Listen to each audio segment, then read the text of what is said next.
Qu'est-ce qui influence nos opinions politiques? C'est peut-être une question que vous vous êtes posée pendant un des longs repas de fin d'année si vous fêtez Noël. Et il se trouve que la science s'est aussi penchée sur la question, notamment à propos du changement climatique et de sa perception, qui, bien que les preuves scientifiques soient formelles sur son existence et son évolution, sa perception et les solutions pour le ralentir font encore souvent débat. How dare you! On va parler de plusieurs articles scientifiques qui mettent en évidence certains facteurs qui influencent nos certitudes politiques. Pour la petite histoire, c'est un sujet sur lequel je m'étais documentée pour le proposer à des rédactions il y a plus d'1 an, mais qui n'avait pas été retenu. Je le trouve quand même intéressant, et notamment pendant cette période de fête où on a tendance à sortir de nos bulles d'opinion, de nos cercles idéologiques entre gros guillemets, et à être confronté à des gens aux opinions différentes avec qui on n'échange pas si souvent. Alors, quels facteurs influencent nos opinions politiques? Je vous explique dans la Minute Science. La Minute Science de MC et Talsa Science. Mais qui prend toujours plus de temps parce qu'elle est Talsa Science.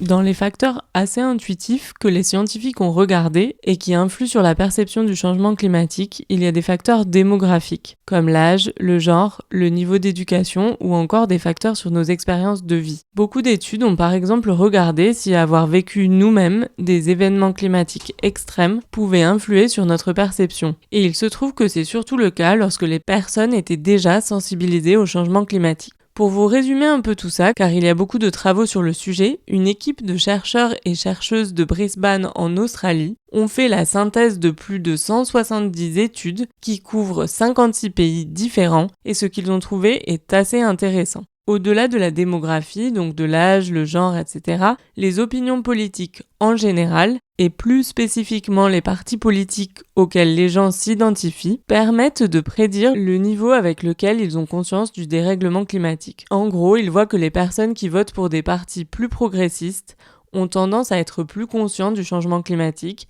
Et rien de surprenant, c'est aussi parce que ces partis, généralement, mettent en avant ce type de problématique. Après, d'autres facteurs rentrent aussi en compte, comme la confiance que les gens accordent aux institutions scientifiques, ou la perception d'un consensus sur le sujet. Au niveau de l'expérience personnelle, pas besoin d'avoir soi-même vécu une catastrophe climatique, mais percevoir des changements de météo locale suffit, bien que, en réalité, on sait que ce n'est pas toujours révélateur de la tendance globale du climat.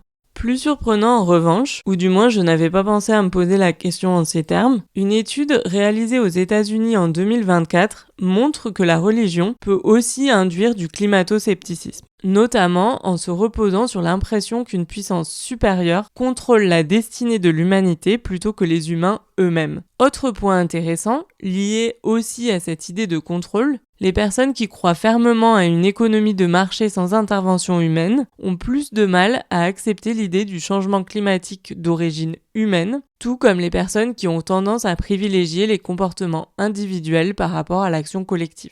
Alors tout ça, ce sont des facteurs individuels, mais une étude allemande montre aussi qu'habiter dans une grande ville ou dans une région prospère économiquement, ou encore dans un territoire où il y a une tradition de vote écologique, tous ces facteurs géographiques influent aussi sur la conscience, l'inquiétude et l'importance accordée à la question climatique.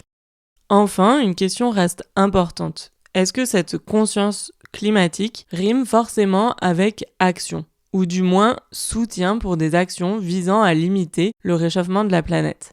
A priori, on peut se dire que, sûrement, plus on est conscient des enjeux climatiques, plus on est prêt à mettre en place des actions pour lutter contre. Alors, c'est bien ce que mesurent les chercheurs dans les intentions, mais c'est moins prononcé quand on propose des actions concrètes, comme l'adoption d'une taxe carbone, par exemple. Les chercheurs concluent au fait qu'il y a des ressorts psychologiques sur lesquels travailler également, au-delà de la polarisation politique, pour faire mieux accepter les initiatives écologiques. J'ajouterai aussi que la question est sûrement plus complexe car toutes les mesures ne font pas l'unanimité. C'était le cas de la taxe interne sur les carburants, qui est une mesure écologique mais qui avait entraîné le mouvement des Gilets jaunes en France, qui demandait de la justice sociale avant la mise en place de mesures écologiques. Ou encore, toujours en France, la mise en place de certaines lignes de TGV peuvent être vues comme quelque chose de très écologique par certains, mais aussi détruisant des écosystèmes par d'autres, et peut donc être vue sous différentes perspectives.